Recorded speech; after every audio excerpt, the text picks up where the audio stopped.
Hello, everyone. Good morning, good afternoon, good evening. My name is Nikita Udwani. Welcome to today's webinar on turning your fleet goals into reality. Before we start, can I please ask you to use the chat box and let me know if you're able to see and hear me?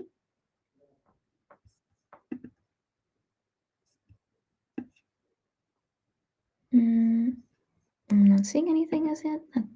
Okay, there we go. Fantastic. Thanks, Moses and Tarek. Good. Like I said, hello everyone. Welcome to today's webinar. Before we start, for those of you who are new to our webinars, just a quick, a little bit of housekeeping rules. My name is Nikita. As I mentioned, it's a 30-minute webinar today on this topic.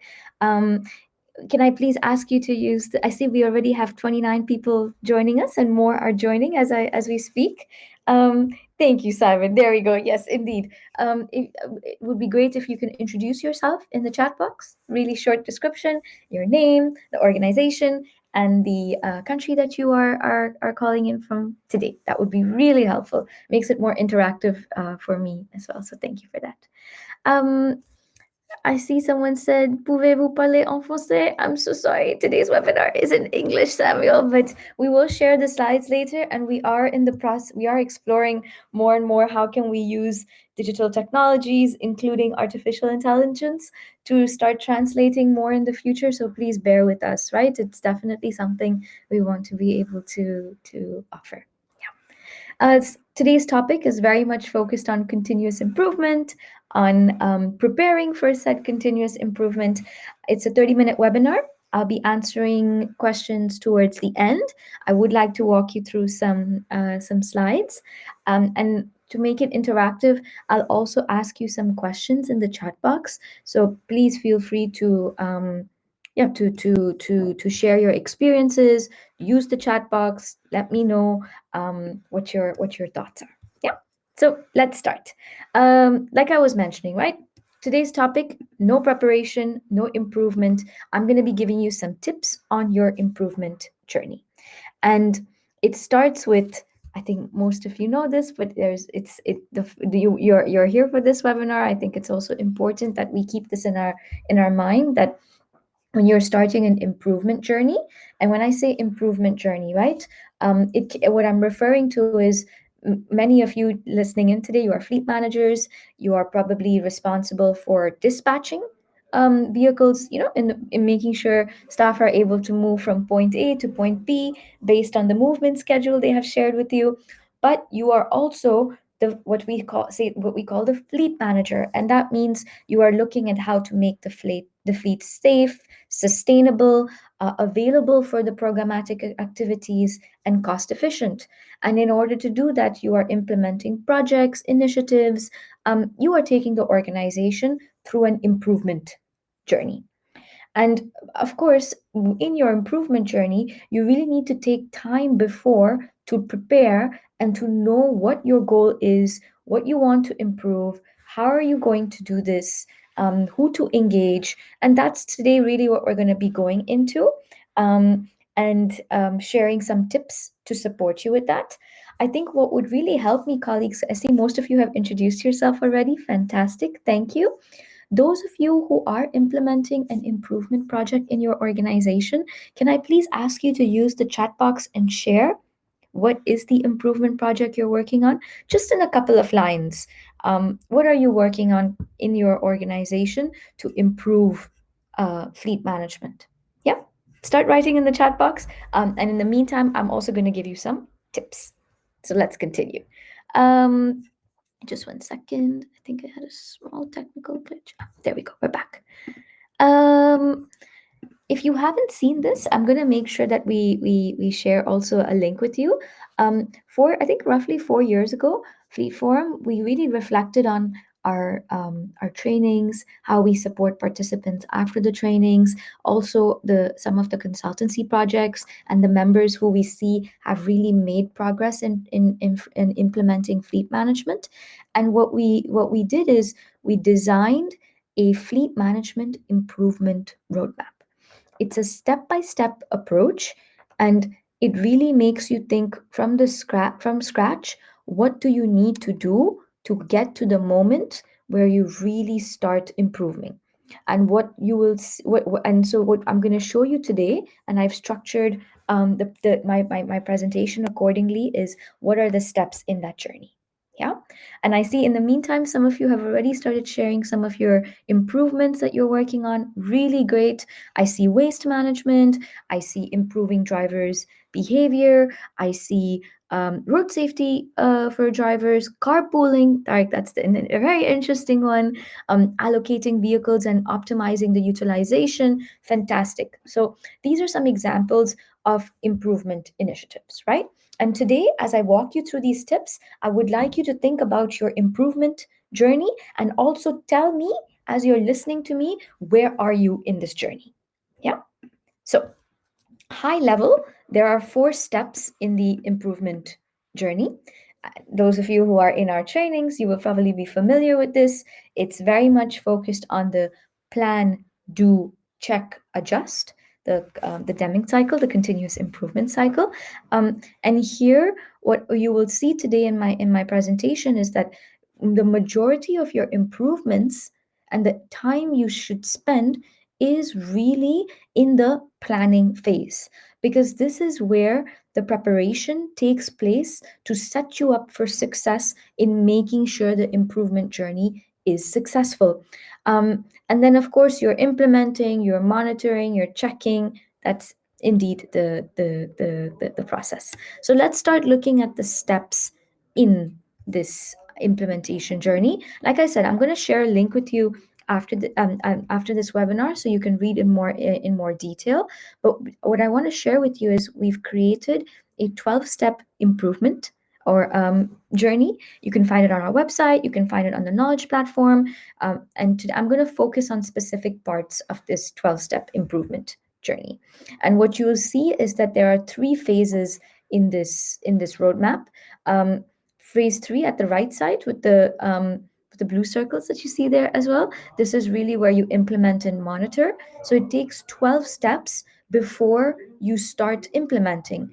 And if you look at the timing that we're referring to on the slide, phase 1 and 2, it really, so that preparation phase that we were talking about earlier, that planning, it really takes between 8 to 15 months, or an average a year, before you can really start implementing. You might be thinking, wow, Nikita, so it's going to take you, really, it's going to take me a year to prepare to make my improvement plan and to really implement? Yes, that I really think that's the case, and I'm going to walk you through some of these steps, so to give you an idea. So let's start with the first one. Is there a need? So those of you who are on the webinar today saying, hey, I have an idea for an improvement, but I haven't started implementing it. I'm here to understand how to make that happen, how to make that my fleet, that idea I have into a fleet reality, into a success. My first tip to you, and it's actually the first step in the journey, is really start by thinking, okay, I have a great idea, but does the organization really see a need for this? Is the need for this improvement being seen? So look at the picture, for example. It's pretty obvious, right? You will probably look at this picture and think, how are there people, how are the people in this vehicle? Is there another vehicle that was involved? And after the human suffering, you'll think about, okay, was there some disruptions to the program? There was probably an important mission, it stopped. And some of you will think, whoa, this vehicle looks really expensive, and are we being cost efficient with it? So you might look at this picture and you might think, okay, there is really a need for a road safety program in this organization, because if if things like this are happening, it's completely disruptive, right? So use the examples around you, and don't go into, imagine you have an idea around waste management, like someone mentioned, or carpooling. You might have that idea, that's good, but also look around in your environment to think of existing data points or stories or situations that you can really spotlight to help people in your organization see the need for this project. Because if people on your side thinking, hey, there is a need for this project, you're probably not going to be successful in that journey. That's your first and most important step. Once you've created the need for that, let's move on then to the next step, which is about looking at the organizational context. What I mean by this is look at the strategy of the organization, and really think, how does my initiative, so aside from the ongoing situations, how does my organization link to how does my idea link to the organizational strategy? So let's take an example. A few years ago, maybe you saw it, and we featured this example as well. One of our member organizations was very clear. Their secretary general was very clear, saying our environmental impact is very important to us, and we are going to get our act together as an organization and really focus on the impact of our operations. So, what I try to say with this is, when you are thinking about your improvement journey and you have an idea, look around in the organization. Does this align with the strategy? And please make sure that you are able to connect the dots between your idea and the strategy of the organization. It will only help you to elevate and get support for this. Hi, Carl. Let's look at another step in the journey. Like I said, I won't be going each one step by step. I'm going to give you. I will share the link with you, Anastasia. I see you asked about the presentation slides. Even better, I will give you access to the full 12-step improvement plan, so you can take a look, see where you are, look at the tools that can help you implement. Let's look at step 4. This is really about collecting data. We have a working group on this topic with some of our global fleet managers, and it's so important because when you want to start an improvement journey, you need to be able to explain to people currently what is happening and how much are you going to improve. So say, for example, maybe one of you have said, hey, I'm going to take waste management and carpooling as the two examples for today, right? Let me ask you all a question in the chat. What data would you collect? Imagine you are implementing a waste management or a carpooling project, you get to pick. What data would you collect at the start of the improvement journey?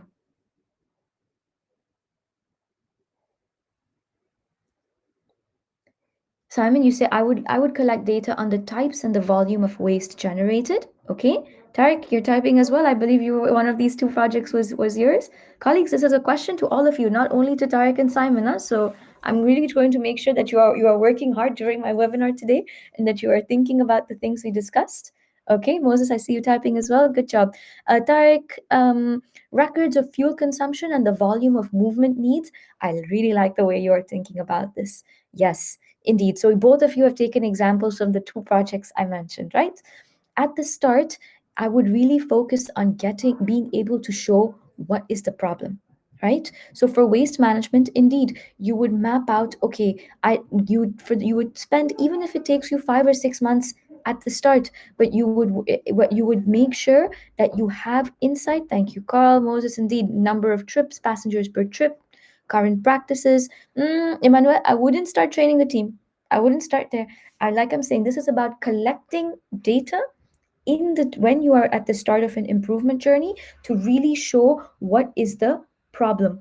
So, and whether you are you have to work together with your teams, whether you are doing a global project or if you are doing a very specific country project and you're working with your field teams. But the idea is, take the time, engage people, collect the data, until you feel, okay, I have proper data, I have reliable data, and I'm able to show them. I'm able to, and that's where we lead into the next step. I'm able to do a clear analysis with that data to really show what is the challenge and how big is the problem that we are intending to solve. So in step 5, you will really look at doing a quantitative analysis of that data, and then linking to what Moses was saying, for example, current practices for waste management. You would combine that with a qualitative assessment of what is happening. So if you're looking at carpooling, indeed, you would look for statistics around how many movements do we have? How many of these movements were on the same day or in the same time in going in the same direction? What would be the potential to share vehicles, right? You might do a survey with people to test out the perceptions around carpooling. So these are the types of things that you will do as part of the improvement journey, still in the preparation phase, to make your analysis both from a quantitative and a qualitative perspective. Yeah. Let's move on then to the next step. Once you've done your analysis, then you're going to start presenting it to people. And this is where we say find your sponsor. What I mean by this is that now you've painted a picture of what the problem is, you've quantified it, you've scoped it. Now you have to think in the organization, which you have to start presenting it to different people, and you have to start thinking who is the senior manager that's going to help me champion this, because you need to have somebody at senior level who's supporting, who's committed to this, who understands and who will support you with this. Um, I I think that if you don't, without having this, it's not going to move further than having a good idea and a detailed analysis. So you really need to start thinking, from the senior managers in my organization, who would be most interested in this topic? Who's with whose role does it align the most? And start seeing how you can engage them to be the sponsor of this. Now let's move on to the next step, painting the end picture. What I mean with this now is here you want to be able to show people at the end of the improvement journey what is that fine, what is going to be different. What is this aspiring goal that you are going to reach? You might not reach it completely, but what is this thing that you are trying to achieve by going on this improvement journey? Yeah. So let me ask a question again on waste management and carpooling. What could be our end picture for these two projects?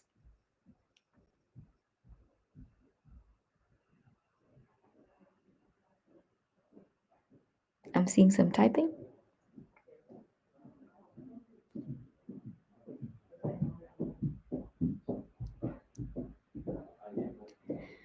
To work climate smart, Griffin, make it a little bit more tangible, right? Imagine in your organization you are championing a project around um, waste management, or you are going to champion a project around carpooling. How can you, what picture would you paint for the organization to say, okay, by the end of this improvement journey, we will.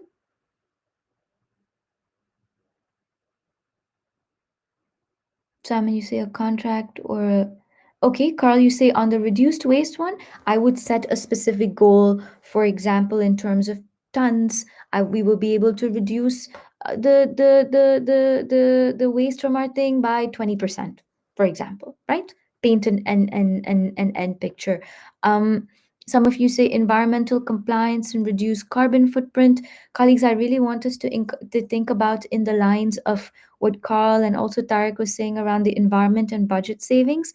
Here, what you want to do is make it really concrete and show to people that, okay, when we do this journey, this is what you can expect. The thing is, this journey is not always smooth. It will have its ups and downs and things as you implement. So, from the very start in the preparation phase, you need to have a very visual and clear and simple goal that you can explain to people, so that throughout the journey, you've got to keep repeating this message, keep repeating it. This is what we are going to do. We are going to reduce the number of trips in this organization by 30%. The occupancy of our vehicles, we are going to have at least 80% occupancy. It's got to be something that's also tangible. If you make it too vague without putting some hard figure next to it, then it will be a project that's never ending. So try to set a line in the thing saying, okay, this is when we will know, this is what we're going to do, and we will consider success when this has happened. Yeah, keep that in mind. Few more tips I'm gonna make sure to give you. Um, Let me hop over to, sorry, one second, just having a little bit of a technical glitch. Um, uh, there we go. I've picked one. I think this one is really important for you as well. We notice a lot of this when we start making, how do you say, when we start looking at our improvement journey and we're listing out, okay, what KPIs they're going to use. Many times I see fleet managers say, and I'm going to measure this, and linking it back to the goal that we were talking about earlier. I do think you need a number of different KPIs, perhaps, or not KPIs, but performance indicators, PIs, to make sure that you are making that progress. But I would really also encourage you to focus that. Think about the end picture you've looked at, and make sure that you set one or two KPIs that are very key to that end picture, and that you keep also repeating that and showing that to people, that so that it becomes clear, okay, this is how we are going to measure the performance, and we're not going to look at all different things. Yes, those might help us internally in the project to see where we are and where the roadblocks are, but as we communicate, for the sake of simplicity, there should be not more than one or two KPIs that we are using to sort of to communicate about the improvement journey and how far along we are moving in this. Yeah. Few more tips. Don't forget to build your own capacity. What I mean by this is that when you are in improvement journey, sometimes you're so busy making the plan and drafting the handbooks and implement writing the guidelines and training people. It's also about your own knowledge and skills and awareness. So let's say, for example, you are implementing a waste management project. Maybe think about, what skills do you need or are you currently lacking today that are going to help you in this project? For example, you might say, hey, I'm implementing a waste management project, but I don't really know a lot about waste management in itself. And what are the most critical wastes or the most hazardous waste? Make sure then, either through talking with other fleet managers or through taking a type of training, you can go ahead then and learn about that. Similarly, you might be doing a project around carpooling and you might say, my data analysis skills are not that great to be able to really understand where are there overlaps in our journeys, what is the savings potential. Make sure then that you are taking a course around data analysis or data visualization that can really help you with um, improving your skills and then being able to deliver this project. Couple more tips I'm going to focus on and then we will wrap up, because I really want to also make sure we take your questions and your comments. What if you follow the different steps in the plan, and I've focused, I think, on 5 of the different steps, but there's more. You would be ready to implement, right? So, and that's where I said that if you look at the 12 steps improvement plan we've made together with other member organizations, a lot of it is in the preparation.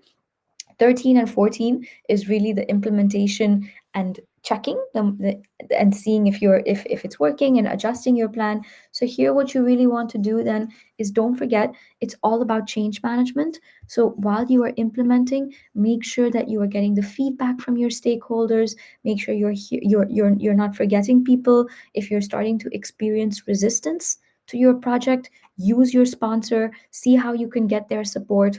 Don't keep implementing without having that support from people. You might have a very detailed project plan saying, month 1, I'm going to roll out this feature, month 2, I'm going to do that. But if you have not got the buy-in of people, it doesn't make sense to keep going, because you're not taking people in that journey with you, right? So remember, it's about communicating with your stakeholders, it's about identifying resistance, it's about managing them, it's about taking the people through this journey. Yeah. So in a nutshell, for today, some really really last few tips. Let me, and then we're gonna go over to questions. Keep the end picture in mind, like we said. It's all about change management. Don't get discouraged if you feel some resistance. Resistance is not bad in itself. It's more, if you ignore the resistance and don't do anything with it, that is a challenge. Use your sponsor. You don't have to do everything yourself. Find somebody. It's not some, I'm not saying now you will get a sponsor and they will that have all the time in the world for you. No, they're also very busy people. But find somebody who is more senior than you, who is part of the senior management team, who is also and see make sure you get somebody who's supporting you with this. Take the time for that. Don't start the project if you don't have a sponsor. Monitor the progress. Don't lose your patience. Use storytelling, as we were saying. When I showed you with the picture of the upside down vehicle, think about stories that can help you in this journey as well. And like we said earlier, prepare, prepare, prepare. So even if you are on this implementation journey, don't and before you start already going into the implementation, make sure you've taken the different steps to set you up for success. It's better to take more time in the preparation and be ready to implement than to rush into the implementation and then see all the different problems and then you are not making progress in the implementation. Mm, Time for questions, colleagues. Let me see. I'm seeing some questions come in.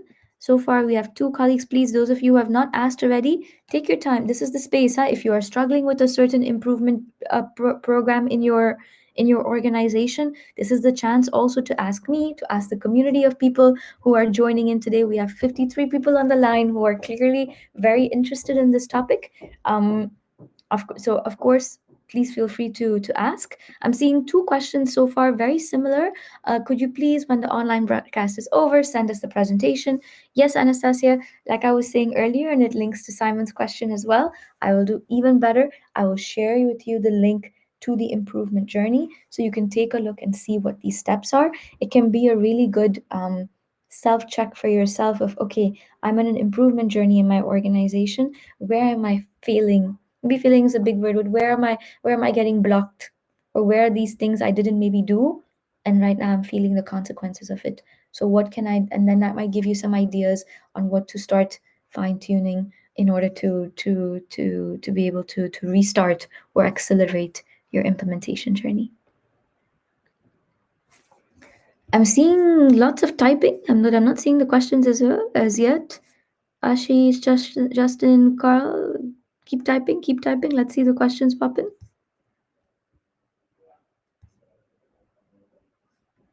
Um,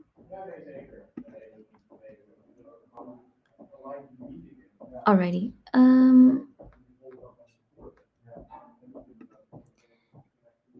Let's try. Oh, lots of questions are coming in. Now we have 2 minutes. Okay. Do we have a structured course on this topic? Justin, I'll keep it really short on this one. I think if you're uh, do we have a structured course on this?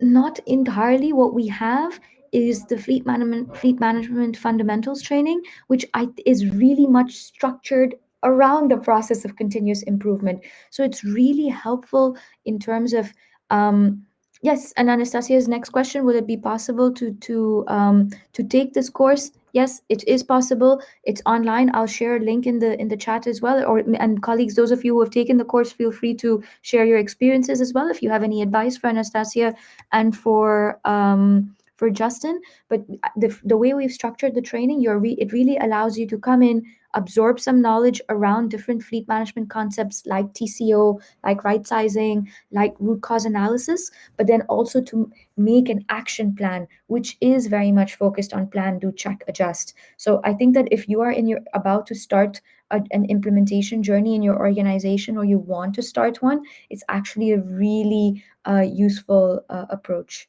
for this. Yeah. One of you said, what is the vehicle monitoring process? Ashish, I'm going to need a little bit more information on that. I'm not entirely clear on what your question. I mentioned monitoring earlier. There, what I meant was thinking about the KPIs that you have set to monitor the implementation of your improvement journey and to really see how you are like to keep checking what progress you are making with this. And sometimes if let's say you set a certain KPI and you're not achieving, it's still good to measure and then deep dive and find out, okay, we planned to reduce our fuel consumption, we are implementing things, but it's not falling. Why isn't it? And to deep dive and look into and to why is this not happening? And this is what I meant by monitoring. I'm not sure if that answered your question. I hope it did. If it didn't, please feel free to get in touch with me. Let's take one more. I'm conscious of time as well. Carl. Whew, I did not pick an easy one. I'm joking. It's good. Any advice on getting countries on board with vehicle leasing when total cost of ownership talks do not work? Um, First of all, thank you for sharing this. I keep saying, many of us say cost is important.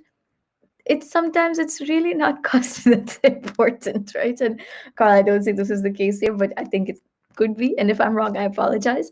I think if I were you, and colleagues, Carl's raising the question, but this can be applicable to your organization as well. Really think then about who are the when you say getting countries. I think I would really take some time to think about who in the country is the decision maker behind this, Carl, and before thinking of what argument, like already jumping into how can I sell this to them, let's take one step back first and think. I've done this before. It's called an empathy map. And if you want, I'll share the exercise with you after this, but you basically have to try to think who is it's basically I'm simplifying now, but really think who is the stakeholder that I'm trying to convince, and what are the things that they care about. For example, do they care that their countries are spending a lot of time in procurement, that they could save that time if they switched over to leasing? Um, I don't know. I'm saying, but it's good to make sure in the journey that you have with them, that you are with them right now. Try to think in the country who are the stakeholders who have some power to sign their country up for vehicle leasing, and maybe interview them, talk to them for a bit, try to understand what are the pain points for them, what are the things that bother them. Maybe they're not fleet people, but they do care that their staff are spending a lot of time on this. Maybe. I don't know. But that's my point. Find out first. Go with an open mind. I'm going to send you, please remind me, I'm going to send you the link to an empathy map. Draw that out. And maybe from there, then once you get that picture, then you can think, okay, what are the arguments I'm going to use? Colleagues, I have not been a very good timekeeper today, but you're asking also very good questions. I hope you forgive me for using a little bit more of your time today. Thank you so much for joining this webinar today. Please make sure, feel free to join the next one. I hope this gave you some ideas, some thoughts, some inspiration. If you have ideas for other webinars, please know you can always reach out to us with proposals for we're getting towards the end of the year. We're making the program for 2024. If you have topics or tips, or you would like to be a presenter, please feel free to reach out. Don't hesitate. And thank you so much. I hope to see you at next week's webinar. Have a great day. Bye bye.